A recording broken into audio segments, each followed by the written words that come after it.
we'll start with our acknowledgement. I'd like to acknowledge our traditional owners of the land we're gathered on today, our Wadawurrung people. I want to acknowledge our elders past, present and emerging, and I want to acknowledge our waterways and acknowledge how lucky we are to be able to gather here together, and acknowledge any Aboriginal people in our space. And yeah, here we are. I'm Dane Habe. I'm a proud Gunditjmara woman. I'm born in Ballarat, lived here my whole life. I worked in a primary school as a Aboriginal support worker for 7 years, and wanted to sort of be a bit more connected in Aboriginal culture and our kids. So here I am. I've been here 6 months and getting into it. Yeah, cool. Thanks, Dane. And I'm Aaron Clark. I too want to acknowledge the lands of the Wadawurrung people, pay respects to past, present and emerging. Mum's side, Nookna and Cookatha, which is South Australia, and Dad's side, Bunurong, which is down in Melbourne, and Mati Mati, which is over New South Wales, just over the border. Born and raised in Mildura Vic, up on the mighty Murray River, where it's stinking hot. But been in Ballarat now for about 15 years, and I'm the current team leader for the Children and Youth Engagement Programs here at Badak. So thank you to our next guest. So Tony, Uncle Tony Lovett, is here with us today. So thank you, Tony, for coming in and having a bit of a yarn with us about you and your life and how you got to where you are. And yeah, we'll just have a bit of a chat and see how things go. So Tony, can you tell us a little bit about, who you are and your mob and where you come from, and just tell us a little bit about your story, mate. Yeah, no worries. Thanks, Dane and Clarky, and for inviting me in. So Tony Lovett, Gunditjmara man, and so our mob is from the great southwest part of Victoria, the great southwest part of Victoria. Just to repeat, it's the great. Yeah, it is the great country.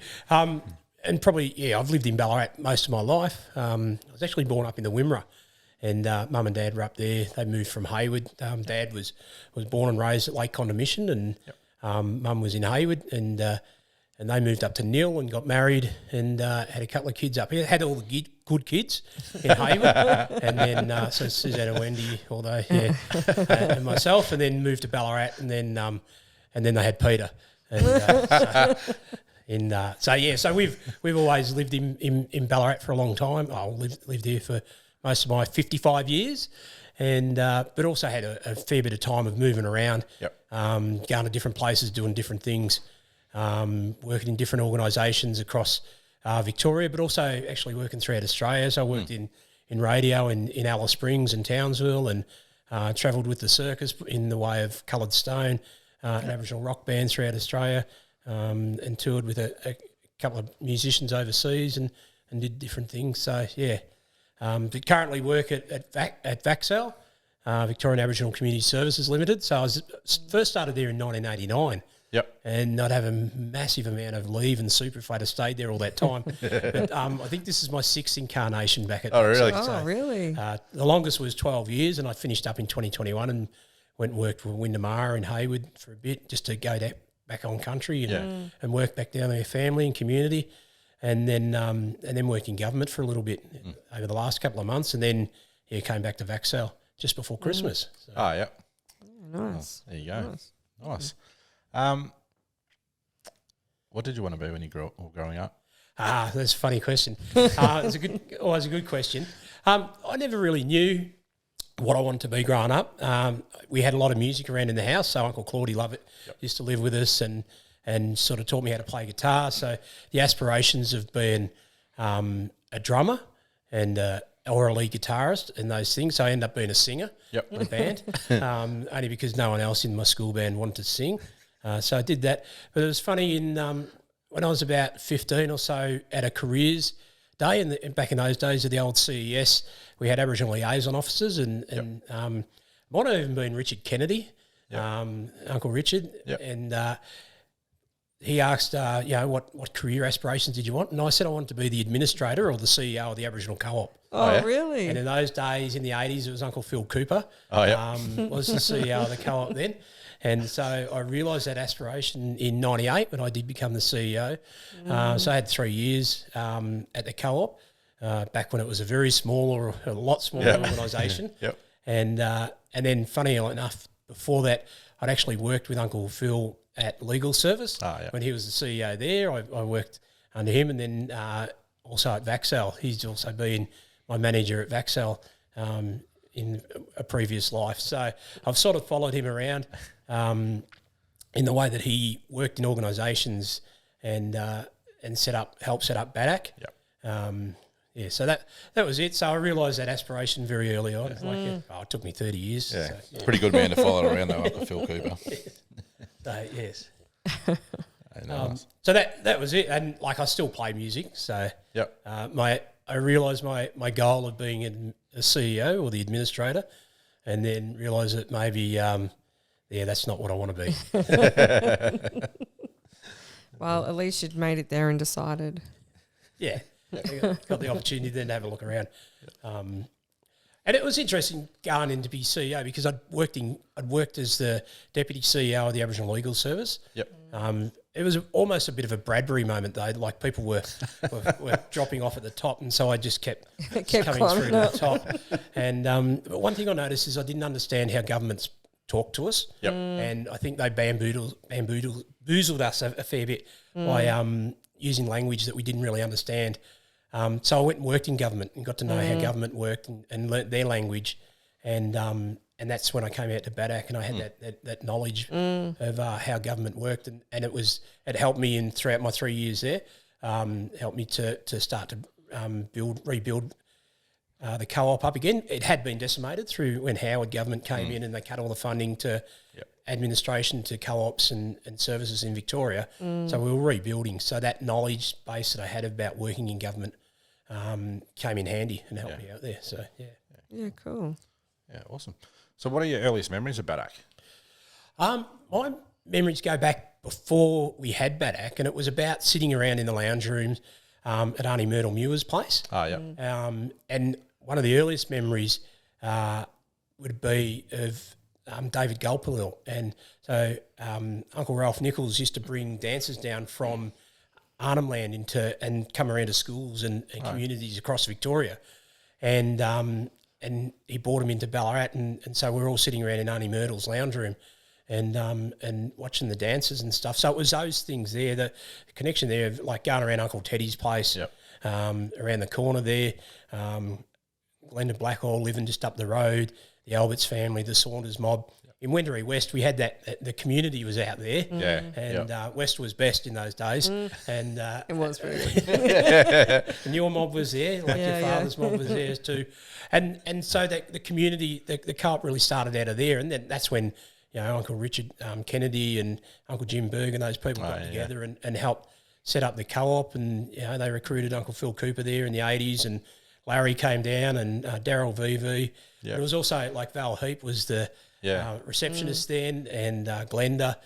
So a lot of really strong role models in. So I guess Bath Lane, I had memories of Bath Lane and the old place above in Doveton Street, but really Eyre Street was where the place really come to light. Like the co-op become a place that was known. We had youth group programs there.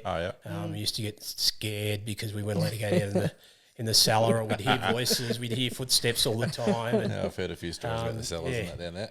And it was a magical place. It was a really good place. But the great thing about it was the kitchen was the heart of the building, and everyone met in the kitchen and had their yarns there, and a lot of the engagement was done then and there, like in the kitchen space. So. Poured blood, sweat and tears into the place, helped with Uncle Possum Clark and Paulie and Ivan. We paved that driveway and stuff with the bricks there. So, had a bit to do with Eyre Street in the day. So, So real blood, sweat and tears. Yeah, true hard work. And then to see where BADAC is now. Oh, look, it's amazing, and I think I've acknowledged that and take the opportunity to do it again. The vision that Karen Heap came in with that once again, her experience and knowledge in the health field and in working in government to then come in and to grow the place. Because when I was CEO, I was actually against having doctors. Oh, yeah. I didn't see, my vision wasn't for us to grow in that area. Yep. And I probably just was in there as a caretaker role, but for Karen to come in with that vision and to be supported by the board and the community for it to grow into the organisation that it is today, I still think that we're too big. That's a personal thing. Yep. I think a lot of organisations are too big. Because it means that Gets impersonal a bit. we can't get to the grassroots enough because there's too much red tape and handed down through bureaucracy. Yeah, My dad says the same. It is huge. Yeah.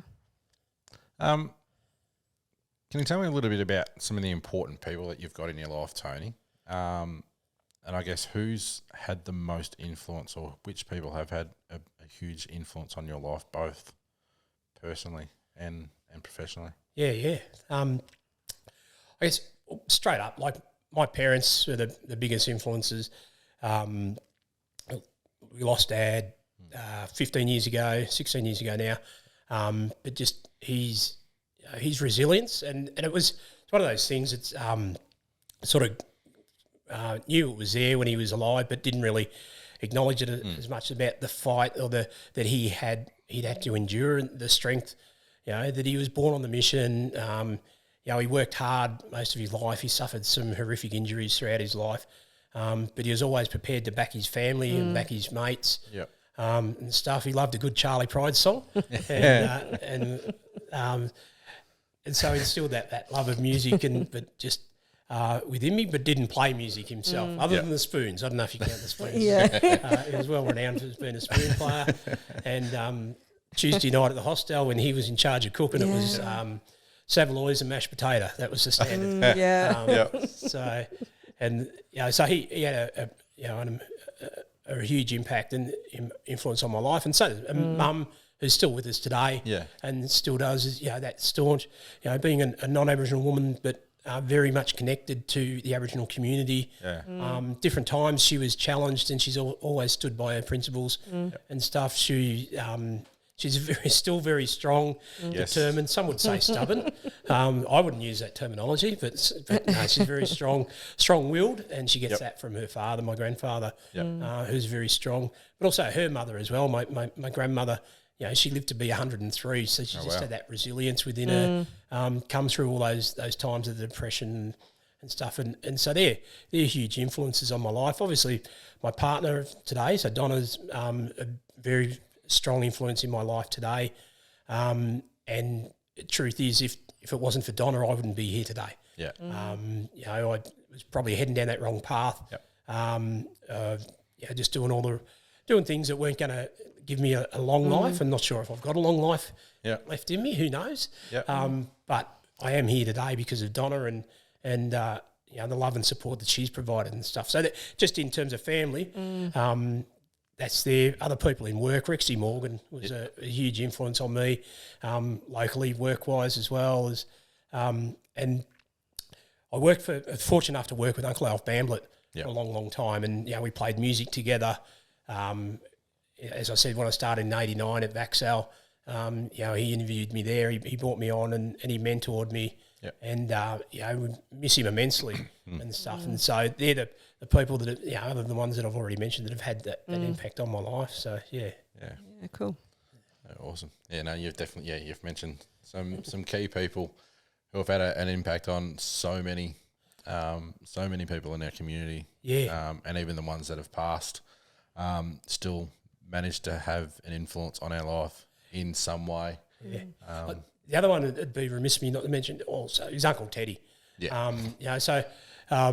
up with him around the corner. Was fortunate enough to see him play some football, not at his best, not at his Henderson medal winning best, or when he got Fitzroy, but seen him. He's still he was ahead of his time. He was just so good at the sport and committed to his training and stuff that he was so good. And then got to work with him at the Co-op and stuff, and he had that huge influence on I mean, life was an early coach, and you always remember your.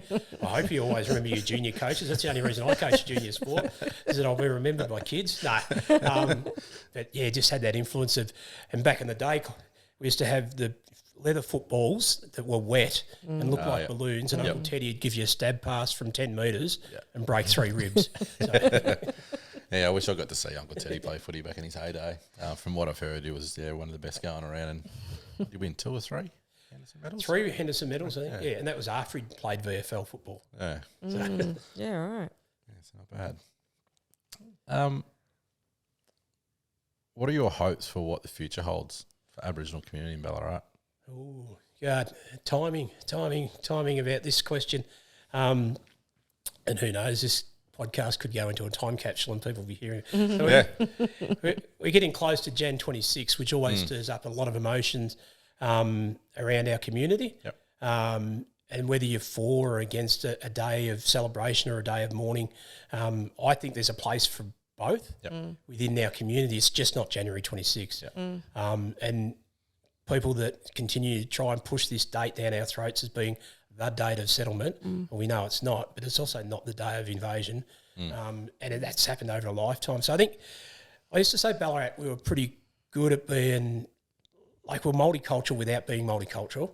Apart from, the Wadawurrung mob got pushed aside and had to sit, they had to lay low for a while until it was safe for them to come back out and regain their place in community. So they've been able to do that. But also found in Ballarat, it was found on, the Chinese mob come here and helped set up a lot of this stuff in Ballarat. Goldfields wouldn't have existed if it wasn't for Aboriginal people's intervention. So, the role that we played within the community, but all those things get forgotten around this time of year, and it's all about whether you want to raise a red, white and blue flag or a red, black and yellow flag. And it's like... lost the purpose. Yeah.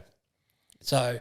And gosh, let's not put on a fireworks display just for the sake of having some fireworks. A lot of people will get upset because once upon a time they did it on January 26th. Well, things change, and I'd like to see a national day or coming together of everybody, and whether it's the signing of a treaty, which isn't going to be a national thing either, but or it's just that acknowledgement. But I think Ballarat, we set the pace for democracy with the Eureka Stockade back in the day. I think Ballarat has a strong place in the community and can lead the community about how we all work together. Yeah, totally agree. I too want to be able to celebrate both, but just not the date that it's currently on. I guess back in the day, I did celebrate Australia Day on Jan 26 when I was a kid. I had this conversation with my oldest, Zara, so she's just turned 18, and she said, she's like, I don't really understand it all. And I said, well, we had a chat about it, and I said, when I was younger, I used to just go out and party, and I didn't really understand what it was about. But as I've gotten older and I've learnt, and I sort of was saying to her, I sent her some photos that actually it used to be celebrated in July, and then it was celebrated in August, and so the date has changed over time. And the question is, why have they changed it to this date and holding on to this date? What's the issue about changing it? And then we can all just enjoy and celebrate together. And she sort of sat back and she's like, oh yeah. And it sort of made sense then. But it's those conversations we don't really have. They don't have them in schools. They don't have them anywhere. And it just sort of gets tucked under and just suck it up. Just suck it up and that's the day you've got, Yeah. So I think I think it's important that we start coming together and understand it, because I don't think our kids get it. No. They don't understand it. Yeah, right. They get that mixed signal, They get more of the emotional side of it from family, then they get the government and community side of it outside. So it's confusing. Yeah. Sort of pulls you in different directions. Yeah, it's always been a tough one. Like I said, I used to celebrate Australia Day on Jan 26 when I was at school. I didn't know. My dad never used to. He used to yell at us all the time. Yeah. So I did like the barbecues and the beers and the backyard cricket with my mates. And I was going to say, Clark, it was probably not the Jan 26 you're celebrating, but the Australia Day holiday on the Monday. The public holiday. The public holiday. Yeah. Yes. And I wonder if we went back to doing that. Let's just do a public holiday to make it a long weekend. Yeah. Because who doesn't love a long weekend? Yeah. Of whether that then shifts the mindset of people. And then always been told or believe that there's there's 20% of the mob that are all in favour of supporting the Aboriginal people, and 20% against us, and then there's this 60% that sit in the middle and just sway, away. And I reckon, May 8th, I like that idea of having mate day. No. Yeah, that's one I also get thrown around a fair bit on social media. Yeah, right. I've never seen that. Yeah, hopefully one day. I'm just happy to. Yeah. But once again, I think Ballarat's it's one of the great things. Like, I've experienced racism in Ballarat, but also experienced lots of love and support for our community, and also the wider community. And in this space, we used to host the African community used to come down and call this Monday nights. They used to come in here. We'd lock the doors and they'd turn on the music, and it was a happy place, and they just called it a happy place. Cool. Yep. We had some young men, some Hazari refugees used to also come into this space as well, because they had nowhere that they could go and just cook their own food and have their and just be them. and just be themselves. And so they used to. I don't know if the wall's still burnt out there, but they were cooking up a feed, and they burnt the wall. The wall caught on fire. Yeah, no, it is actually. That's amazing. They left their mark, and I think they were the really great things about Ballarat. Still are that despite sometimes the squeaky wheels getting the loud voices getting heard, that the majority of Ballarat people are they're on board. They're all they're all for a multicultural society and getting along, like being inclusive. So, yeah, that's cool. I wish I was there. Sounds fun. Yeah, and we're trying to get this space, this building back to inviting all to other cultures to be able to come in and hang out and sit out the back in the garden, or sit around the fire out there and just have a yarn, or if they want to sit in the kitchen and have a cook, then have a cook. Expose our kids to that different, diverse situation, because environments. A lot of, particularly like our refugees, when they come to this country, and particularly wherever they settle, they actually look for Indigenous people to connect with, to then, and it's almost like that when we cross, like you guys acknowledging country earlier, and if we go somewhere else, we acknowledge country, or we pay our respects, and that's what I know that migrant and refugee people are also looking at as well. So, who do we who do we connect with and be respectful with, and that's cool. Yeah, I can't really see it that far. So, what is Tony Lovett most proud of? What am I most proud of?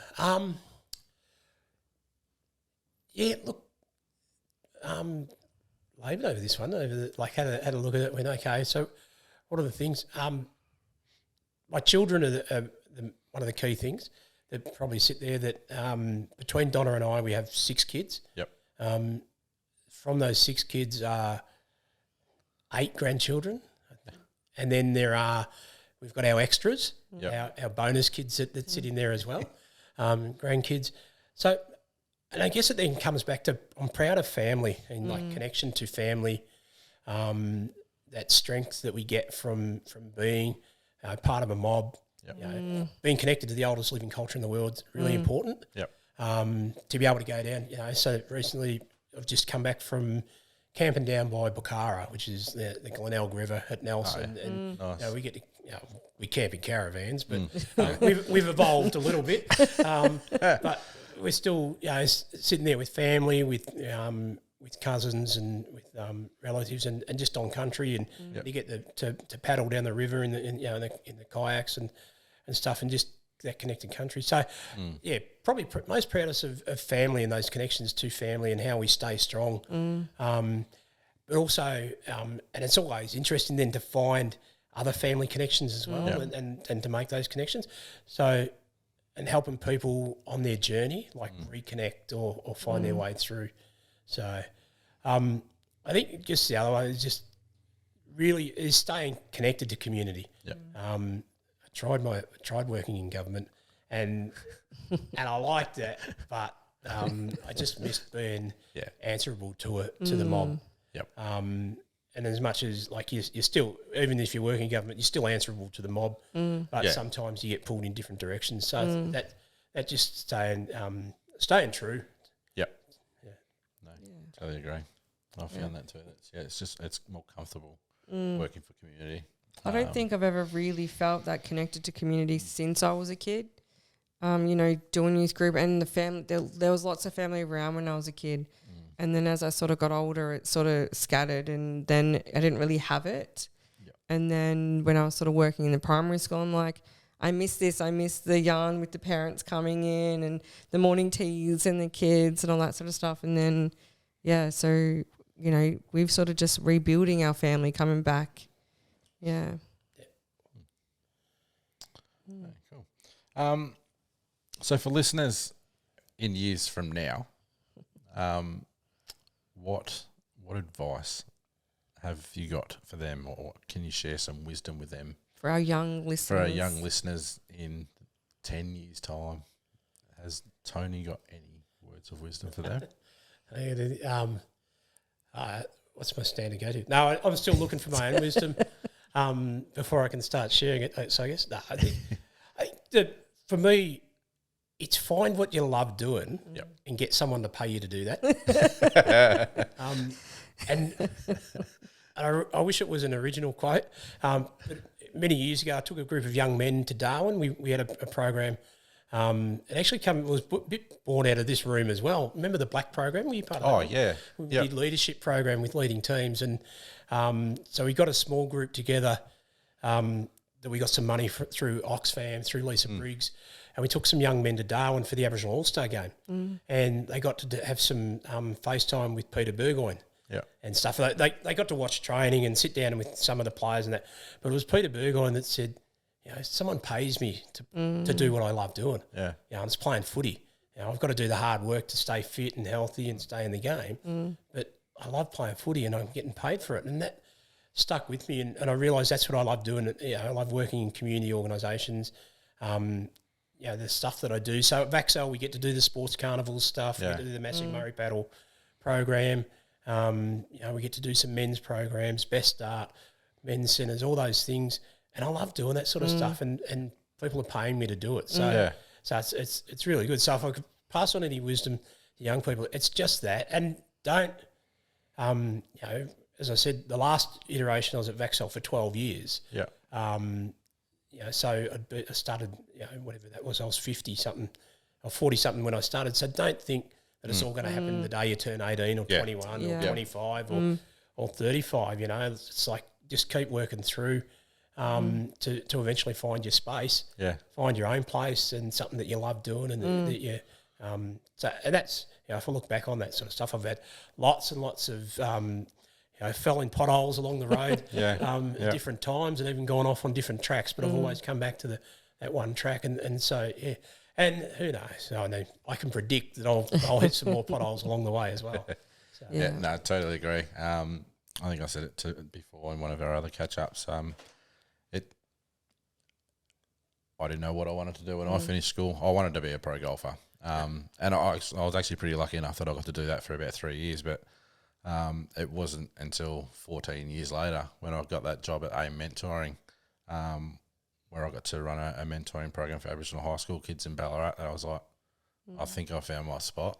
And it's working with youth. And then I came into Baddock and now I get to run the youth groups and get to run the Barlage dance group and camps and all that sort of cool stuff. And it just makes work worthwhile doing because it's something that you love doing. Yeah, I actually wanted to work in the milk bar because I used to love going to the milk bar and everybody knew him.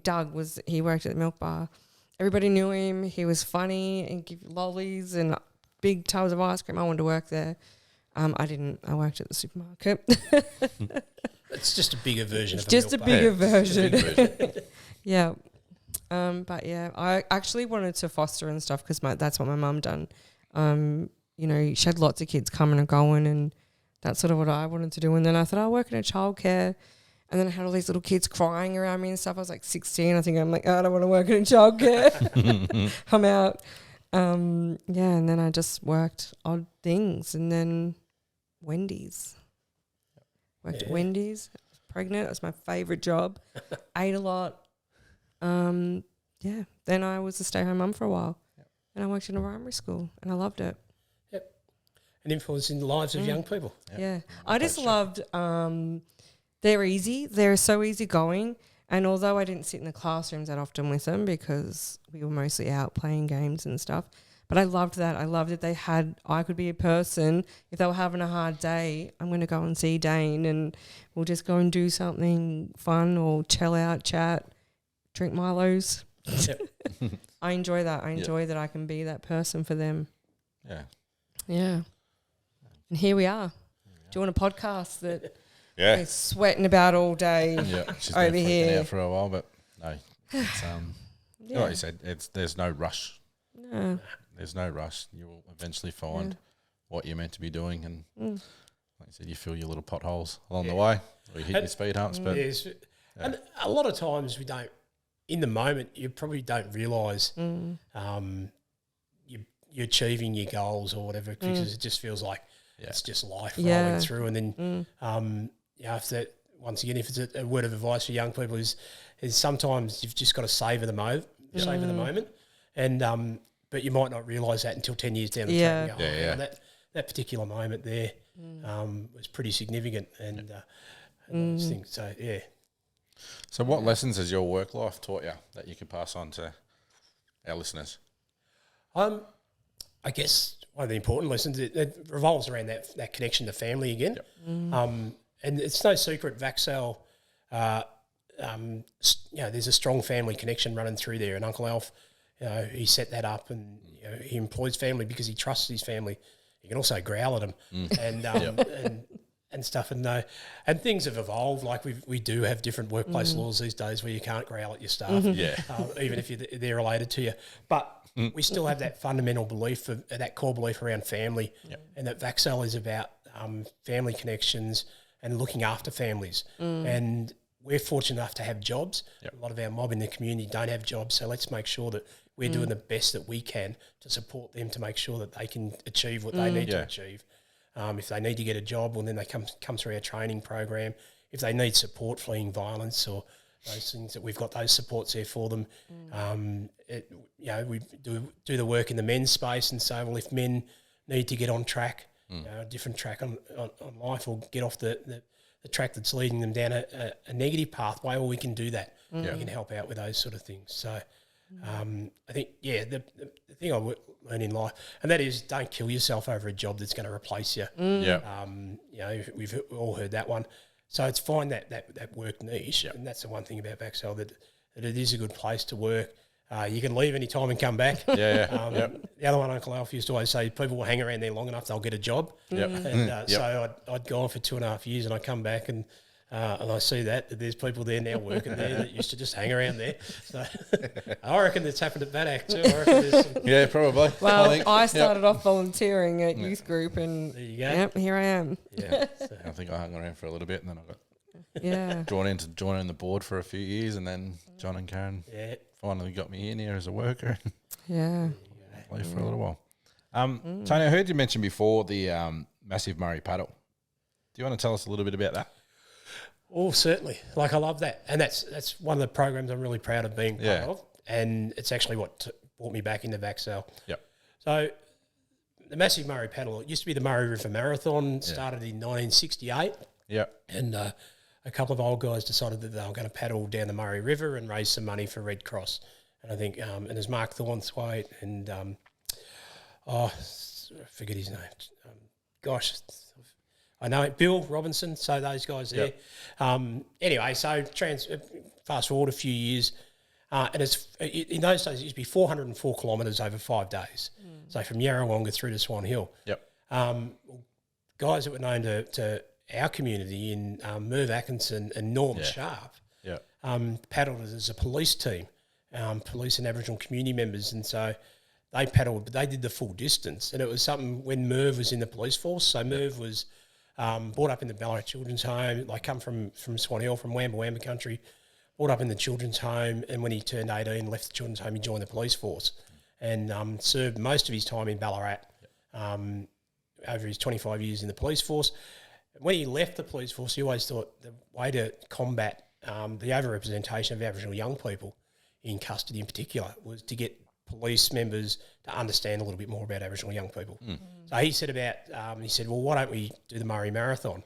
And so in 2002, it was Merv, Swisher Bell, and then a couple of coppers, Ian Geddes and Carl Curran, and And Larry Canoa, who I got also acknowledged as being a huge influence on my life as well, bought me my first guitar, but that's a different story.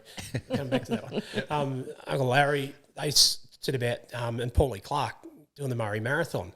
And so he took away a couple of kayaks and some police members and community members. And we had a couple of boats doing the full distance, which means 2 people sat in the boat over 5 days and paddled the 404 Ks. So each day is broken up into 90 Ks, 80 Ks, 70, something like that. Yep. And each there's legs along the paddle. So we relayed a couple of boats and we done a full distance in a couple of boats. And what we realised, the police members that were in the boat still in the full distance were buggered at the end of the day. Yeah. And didn't really have time to interact with the kids who were coming on the trip to learn more about the police, who police were. So after the first year, we decided we weren't doing full distance anymore. We're just doing relays. Yep. And so since 2003, we've done relays. So there's a police member and a young person in a boat together, and they might paddle for 2.5 hours, and then we swap over at the checkpoints and stuff. So at its best, we had about 120 people in a crew. At our lowest, we probably had about 40. Yep. So the program evolved, and it started out of Ballarat. So it was Ballarat and Horsham, and then Swisher with the Hayward Portland mob involved as well. And then it grew. Leon Egan was working for police force in Dandenong and got the Dandenong mob involved, and Echuca mob were involved. And now we have a problem with this program is got so big. Everybody wants to be part of it, but we can't take everybody on the trip. Although, having said that, we continue to build our fleet of kayaks. So we now have like 16 Mirage Sea kayaks in our fleet. Right. So we could take a huge amount. And it went from the Murray Marathon to the massive Murray Paddle. It's now controlled, or it's run by Mirage Sea Kayaks and Sydney Harbour Kayaks. And the guy that owns that is a great friend of ours and has looked after us. And in fact, when Malcolm Turnbull was Prime Minister of Australia and he traded his kayak in for a new Mirage kayak, Shannon from Sydney Harbour Kayaks gave us Malcolm Turnbull's old kayak. Told Malcolm Turnbull he was doing that. And so one night, Nikki Foy was walking along in the long walk, and the crowd stopped, but she kept walking because she was obviously talking. If you know Nikki, you know. Exactly. Yeah, she was definitely talking. She was talking. And anyway, she round up next to the Prime Minister, and she said, "Oh, thanks for your kayak." And he rang Shannon and said, "I ran into someone from the Blues and Brothers program, we were called it then." And then a couple of years later, I was at a Close the Gap meeting in Canberra, and he walked past, and I grabbed his hand and said, "Oh, how do you like your Mirage kayak?" And he said, "Oh," I said, "I've got your Tasman 19." And he knew exactly what I was talking about. So he stood there and talked for about 5 minutes about kayaking and the program. And he was fully aware. So Shannon's a great supporter of ours and looked after us by helping us with those kayaks and so forth. So we still go. 2019 was sort of the last full year, and then obviously COVID hit, floods, those sorts of things.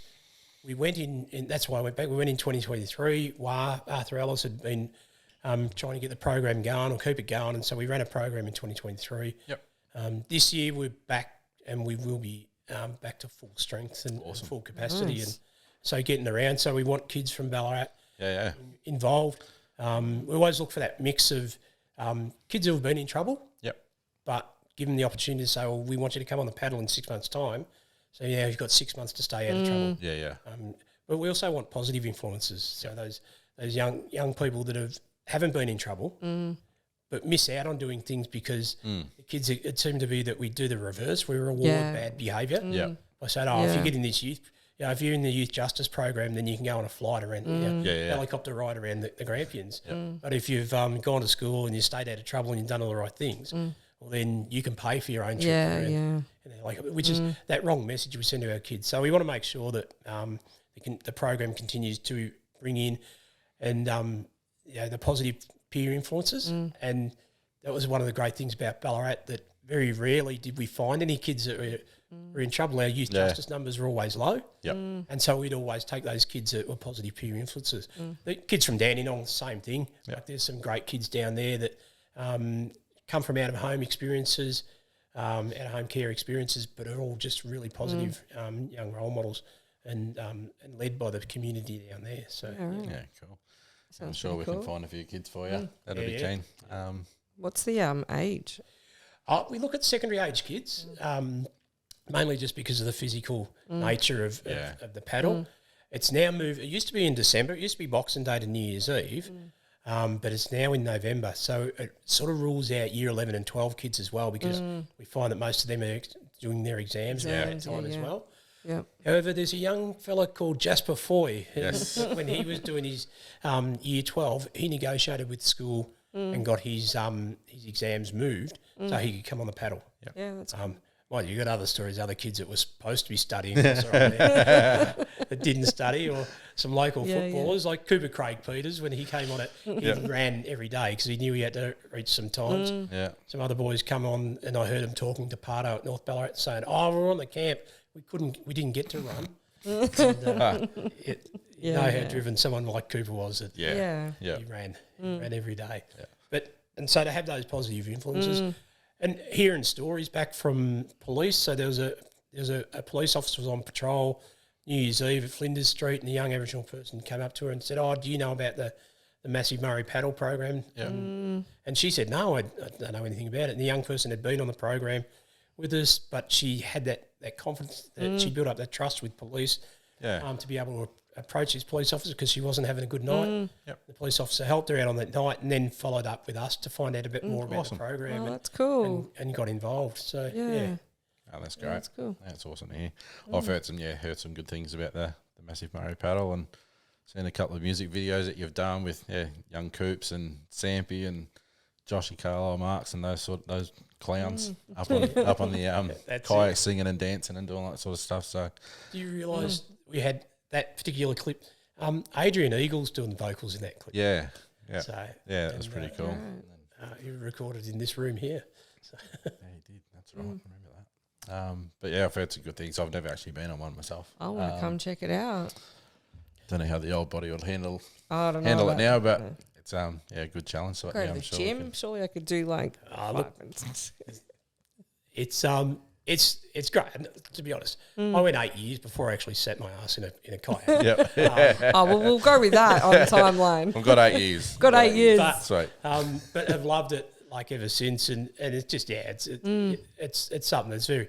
I went on holidays and took a kayak with me. To paddle down the river and stuff, and as anxious as I am about not knowing where I was going next, it's really good. But getting in a kayak, you've got to get in a kayak with a kid, with a young person who will tip you out just to know full exhilaration. We've got room for you both this year. Awesome. Right. No, we'll definitely keep that in mind. And if not, we'll rope Nikki into doing it as well.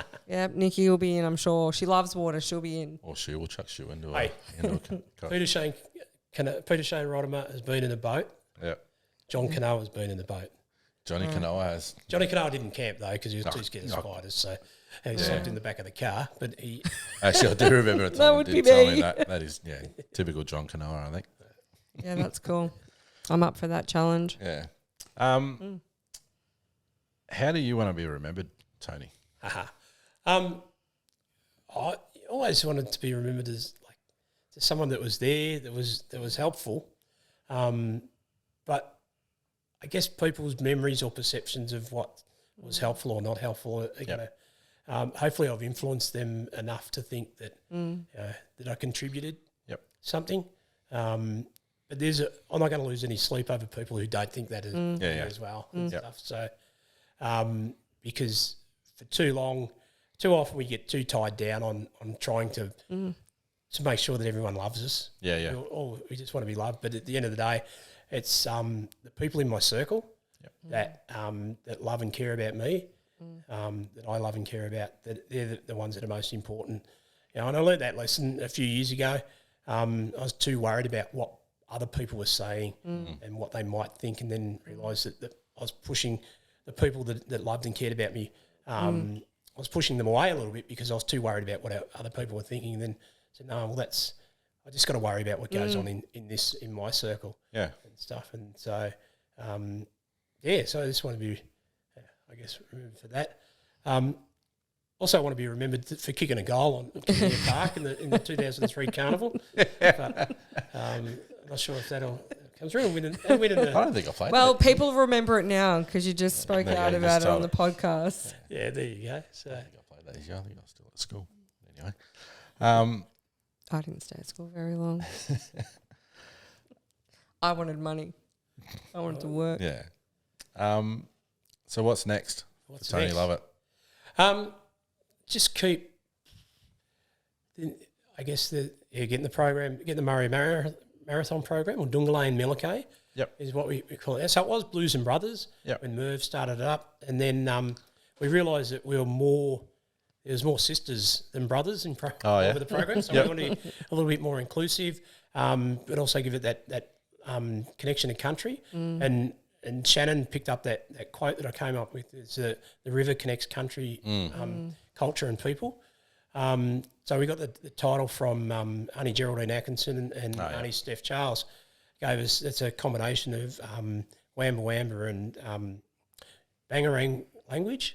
So which is Dungalayan, which is the word for the Murray in Yorta Yorta Bangarang language, and Milay is the Yorta Yorta, the Wamba Wamba word for it, and put so Dungalayan and Milaka means to the river, from the river. Yeah, nice. In that language up there. So what's next is just to keep rolling with that. Yep. Trying to stay fit and healthy. In mind and body. It's always, and the older we get, the more challenging it becomes to do those sorts of things. But also, I think just as someone that had that, I'd like to remember someone that had a positive influence. And what's next is just keep rolling through. Get Clarkie to play Masters footy this year. Been trying for years. You played as an underager, so just Just once. Just do it just once. As an overager now, and I'm going to go paddle in a canoe, and I've done the podcast. You could go and do that. It's only fortnightly too, I think. Do you want me to? We'll move on from that a little bit, but we paddle kayaks. Yeah. Well, I'm already lost. Canoes are open things, and you God. got one paddle in a canoe, and you do.